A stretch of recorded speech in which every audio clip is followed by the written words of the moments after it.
이슬람 무장 조직 탈레반의 위협과 미군 철수로 불안과 공포, 긴장감이 높아지고 있는 아프가니스탄에서 우려했던 대규모 테러가 발생했습니다. 필사의 탈출 행렬이 이어지던 카불 공항 근처에서 밤사이 두 차례 폭발물이 터졌습니다. 지금까지 미군 12명을 포함해 아프가니스탄 주민 등 100명 가까이 목숨을 잃은 것으로 파악됐습니다. 미군 15명 등 부상자도 150명에 이르고 있어서 사망자 수는 더욱 늘어날 가능성이 높습니다. 이슬람 극단주의 무장단체 IS는 자신들의 소행이라고 밝혔습니다. 네, 결국 우려했던 일이 현실이 됐고 뿐만 아니라 이런 공격은 앞으로 더 있을 것으로 예상이 되고 있어서 현지 상황이 다시 한번 또 긴박하게 돌아가고 있는데요. 피라민드를 대피시키고 있었던 미국을 포함한 각 나라들은 이를 규탄하고 긴급 대책들을 세우고 있습니다. 김필규 특파원 보도부터 보시겠습니다. 아프간 카불 공항 근처 웅덩이에 시신이 처참하게 뒤엉켜 있습니다. 사람들이 생존자를 찾아 일으켜보지만 부상이 심해 일어나지 못합니다. 폭탄 테러는 공항으로 들어가는 통로 중 하나인 애비게이트와 공항에서 250m 정도 떨어진 베런 호텔에서 발생했습니다. 미 국방부는 이 테러로 공항 주변을 지키던 미군 12명이 사망했고 15명이 다쳤다고 밝혔습니다. 공항 근처에 모여있던 아프간인들 가운데는 어린이를 포함한 60여 명이 숨진 걸로 전해졌습니다. 전날 바이든 대통령은 카불에서 이슬람 국가 IS의 테러가 우려된다고 밝힌 바 있습니다. IS의 아프간 지부격인 ISK는 이번 테러가 자신들의 소행이라고 밝혔습니다. 미국 정부는 대피 작전을 계속 이어간다고 했습니다. Let me be clear. While we're saddened by the loss of life, both U.S. and Afghan, we're continuing to execute the mission. 철군 시한이 이제 닷새 남았지만 미국인은 1,000명 이상, 영국이나 프랑스인도 수백 명씩 남은 걸로 알려졌습니다. 존슨 영국 총리와 마크롱 프랑스 대통령도 마지막까지 구출 작전을 하겠다고 했지만 이날 테러로 항공편이 멈추는 등 차질이 불가피해졌습니다. 게다가 IS의 추가 테러 공격까지 예고되면서 카불의 위기감은 더 커지고 있습니다. 네, 그럼 곧바로 워싱턴을 연결합니다. 김필규 특파원, 너무나 많은 사람들이 목숨을 잃거나 다쳤습니다. 사망자 숫자가 지금도 계속해서 늘고 있다고요? 그렇습니다. 앞서 리포트에서는 미군 12명, 현지 주민 60여 명이 사망했다고 전해드렸는데요. 현재는 사망자가 모두 90명에 이른다는 보도도 나오고 있습니다. 부상자가 150명에 달하기 때문에 희생자 수는 앞으로 더 늘 수 있어 보입니다. 네, 조금 전 바이든 대통령이 연설을 했죠. 무슨 말들을 했습니까? 네, 1시간 전쯤이었는데요. 바이든 대통령은 상당히 침통한 표정으로 기자회견을 시작했습니다. 먼저 들어보시죠. These American service members who gave their lives, it's an overused word, but it's totally appropriate here, were heroes. Heroes who've been engaged in a dangerous, selfless mission to save the lives of others. And they're part of simply what I call the backbone of America. They're the spine of America. 연설 마지막 부분에는 잠시 목이 메어서 말을 잇지 못하는 그런 모습도 보이게 했는데요. 그러나 테러 주체인 ISK에 대해서는 상당히 강한 어조로 경고를 했습니다. 역시 들어보시죠. To those who carried out this attack, as well as anyone who wishes America harm, know this: we will not forgive. We will not forget. We will hunt you down and make you pay. 예, 바이든 대통령은 대피 작전에 일단 전념을 한 뒤 잘 마치고 나서 이제 테러를 명령한 ISK의 지도부를 공격할 준비를 할 거라고도 했습니다. 그러니 결국 20년 만에 끝내겠다고 한 아프간 전쟁이 다른 형태로 다시 시작되는 것 아니냐, 이런 이야기가 나올 수도 있는 대목입니다. 네, 이슬람 극단주의 무장단체 IS가 자신들의 소행이라고 밝혔는데 탈레반 역시도 이번 테러를 규탄했군요. 예, 테러 직후에 나온 탈레반 관계자의 이야기를 직접 들어보시죠. We condemn this attack, although I don't have the complete details, but targeting innocent civilians is an act of terrorism that has to be condemned by the entire world. 예, 그러니까 ISK와는 거리 두기를 한 모습인데요. 이번에 테러를 한 ISK는 탈레반과 같은 순위파 무장 조직이지만 지난해 미군과 평화협정을 맺은 것에 대해서 배신자라면서 탈레반과는 상극, 거의 원수 관계가 됐습니다. 최근까지도 카불에서 자살폭탄 테러 등을 했는데 탈레반이 크게 협조적이지는 않았어도 31일까지는 미국의 대피를 돕겠다고 한 상황이었죠. 그런데 이런 테러가 발생했으니 탈레반 입장도 곤란하게 된 겁니다.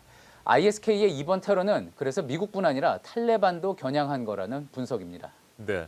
어린이를 포함한 아프가니스탄 주민들이 많이 희생됐고요. 미군들의 피해도 심각한 상황인데 백악관이 상당히 공경에 처했을 것 같습니다. 예, 이곳 시간으로 테러 소식이 전해진 게 오늘 오전입니다. 바이든 대통령은 백악관에서 국가안보 담당 보좌진과 회의를 하던 중이었는데요. 이후에 곧장 지하 상황실로 이동을 해서 현장 상황을 보고받았습니다. 원래 예정됐던 베네트 이스라엘 총리와의 회담도 모두 연기됐습니다. 미군이 아프간에서 사망을 한 게 지난해 2월 이후 처음입니다. 백악관이 IS의 테러 위협을 미리 감지했다고는 해도 30명 가까운 사상자는 너무 큰 피해입니다. 탈출 작전마저 제대로 마무리되지 못할 경우 바이든 대통령은 정치적인 타격이 불가피하게 된 상황입니다. 지금까지 워싱턴에서 JTBC 김필규입니다. 정말 간발의 차이, 기적과 같은 구출 작전이었습니다. 조금이라도 늦어졌다면 카불 공항에서 IS의 테러에 무방비 상태로 노출됐을 수도 있었습니다.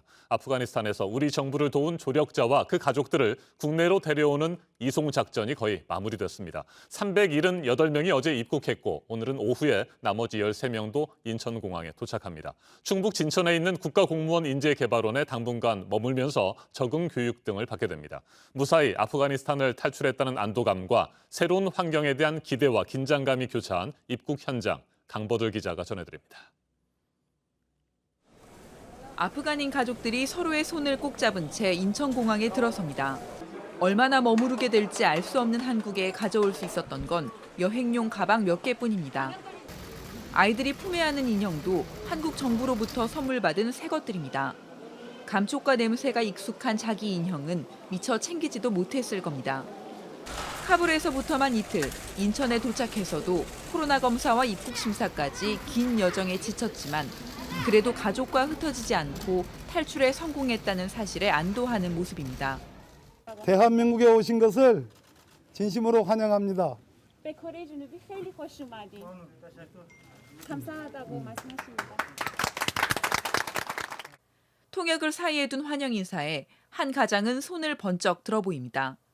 어제 도착한 1차 입국자는 생후 한 달 된 갓난아기 등 10살 이하 어린이 180여 명을 포함해 모두 378명입니다. 나머지 13명을 태운 군 수송기도 오늘 오후 인천공항에 도착합니다. 작전 요원이 탑승한 마지막 수송기까지 도착하면 아프간 협력자 이송 작전이 마무리됩니다. 이제 한국에서 어떻게 지낼지가 문제입니다. 보안 문제, 그 신원 문제라든가 이런 거에서 많은 우려와 관심을 갖고 계신 걸 알고 있습니다. 그래서 정부는 조금의 그 우려도 없도록 여러 가지로 그 보안 관련해서 저희가 점검을 하고 체크를 했습니다. 신원이 확실하고 그간 우리 정부의 아프간 재건 활동을 도운 만큼 정부는 취업이 자유로운 장기 체류 자격을 부여할 예정입니다. 코로나 음성 판정을 받은 이들은 앞으로 6주간 충북 진천 국가공무원 인재개발원에 머무르며 적응 교육을 받게 됩니다. 법무부는 오늘 브리핑을 통해 구체적인 계획을 밝힙니다. JTBC 강버들입니다. 부동산 관련 불법 의혹이 있다고 국민권익위원회에서 밝힌 국민의힘 윤희숙 의원, 의원직을 내려놓겠다고 해서 이제 본회의 표결로 사퇴 여부가 결정이 될 텐데요. 부동산 의혹과 관련해서는 아버지가 농사를 짓기 위해서 농지를 취득한 것이라고 했었습니다. 그런데 저희 취재진이 윤 의원 아버지를 만나서 들은 말은 투자 목적도 일부 있었다는 것이었습니다. 전다빈 기자입니다. 벼가 빼곡히 자라고 있는 논. 윤희숙 의원 아버지가 지난 2016년에 산 10,000제곱미터 농지입니다. 저희 아버님은 농사를 지으며 남은 생을 보내겠다는 소망으로 2016년 농지를 취득했으나 어머님 건강이 갑자기 악화되는 바람에 한국농어촌공사를 통해서 임대차 계약을 하셨다고 합니다. 권익위는 부친 윤 씨가 올해 1월부터 개인적으로 임대를 준 게 농지법 위반 소지가 있다고 판단했습니다. 취재진이 윤 씨를 직접 만나 세종시 토지 구매 경위를 물어봤습니다. 어제 투자할 때를 못 해가다 보니까 신문을 보니까 저기 나와 있더라고. 방이 8개더라고. 8개를 임대료 방세 받으면은 먹고 살겠다. 그래서 그걸 보러 갔어요. 애초엔 투자 건물을 알아보러 갔다가 우연히 해당 농지 얘기를 듣게 됐다는 겁니다. 그래서 사면은 뭐 앞으로도 사람 단지가 생기고 그 건너에 뭐 전철이 두르고 농사를 지으려고 생각을 했는데 농사 짓다가 보면은 야 이럴 수도 있겠다. 이제 그런 욕심이 좀 생기더라고요. 투자 측면도 염두에 뒀다는 겁니다. 실제 해당 토지 주변엔 산업단지가 들어섰고 2016년에 비해 공시지가가 최대 56% 상승했습니다. 직접 농사 짓지 않고 임대를 준 건 농사를 지어보니 힘들어서였다고 해명했고 윤 의원이 밝힌 대로 자식들은 땅을 산 사실을 몰랐다고도 했습니다. 몰랐어요. 그걸 왜 아버지가 왜 얘기해요? 나 지으려고 가보니까 진짜 힘듭니다. 실패했고. 여당은 윤 의원이 사퇴쇼를 했다며 공세를 이어가고 있습니다. 과거 국회를 세종시로 옮기자고 제안한 발언을 문제 삼고 윤 의원이 근무했던 한국개발연구원 내부 정보를 이용한 것 아니냐는 의혹도 제기했습니다. KDI의 내부 정보를 활용하여 부친에게 부동산 투기를 권유한 것은 아닙니까? 윤 의원 측은 수사 과정에서 요청이 있을 경우 모든 자료를 투명하게 제출하겠다고 밝혔습니다. JTBC 전다빈입니다. 이재명 경기도지사에 대해서는 지금 청탁금지법 위반 논란이 또 일고 있는데요. 이 지사 선거법 위반 소송 등에 참여했던 일부 변호사들이 무료로 변론을 해준 것으로 확인되면서입니다. 이 지사 측은 문제가 없다는 주장이지만 국민권익위원회 해석은 다릅니다. 이희정 기자가 보도합니다. 지난 2018년부터 지난해까지 이재명 지사의 소송엔 유명 로펌 변호사 등 30여 명이 변호인단으로 참여했습니다. 그런데 이 중 일부 변호사들이 무료 변론을 한 것으로 확인됐습니다. 소송에 참여한 최모 변호사는 JTBC와의 통화에서 이 지사 측이 변호인단을 구성하면서 도와달라고 해 도와줬지만 돈은 받지 않았다고 밝혔습니다. 변호사인 송도한 인권위원장 후보자도 이 지사 사건 수임과 관련해 당시 상고 이유 보충서 제출에 연명 참여했지만 수임료를 약정하거나 받은 사실은 없다는 답변을 국회에 제출했습니다. 당초 이 지사 측은 변호사 비용에 대해 이 지사 사비로 변호사 전원에게 소액을 지급했고 모두 합쳐 1억 원이 되지 않는다고 했지만 일부 무료 변론이 있었던 건 사실이라고 뒤늦게 확인했습니다. 다만 이 지사 측은 당시 이 지사가 공직자 신분인 건 맞지만 개인 사건인 만큼 청탁금지법 위반이라 볼 수 없다고 주장했습니다. 무료 변론을 통해 이 지사에게 무형의 경제적 이익을 제공했다 하기 어렵고 금액을 특정할 수 없기 때문이라는 설명입니다. 특히 최모 변호사의 경우 변호사 선임계를 냈지만 서면에 명의만 올렸을 뿐이라고 해명했습니다. 하지만 권익위원회의 해석은 달랐습니다. 권익위는 이 지사가 무료 변론을 받은 것에 대한 JTBC의 유권 해석 요청에 공직자 신분 자체로 문제가 된다며 청탁금지법 자체가 신분에 귀속되는 것이기 때문에 사적이든 공적이든 직무가 문제되지 않는다고 밝혔습니다. 직무 관련성이나 금액 산정 여부를 떠나 공직자가 무료 변론을 받은 것만으로도 청탁금지법, 일명 김영란법 위반 소지가 있다고 본 겁니다. 특히 무료 변론은 유무형의 경제이익에 해당된다고 권익위는 강조했습니다. JTBC 이희정입니다.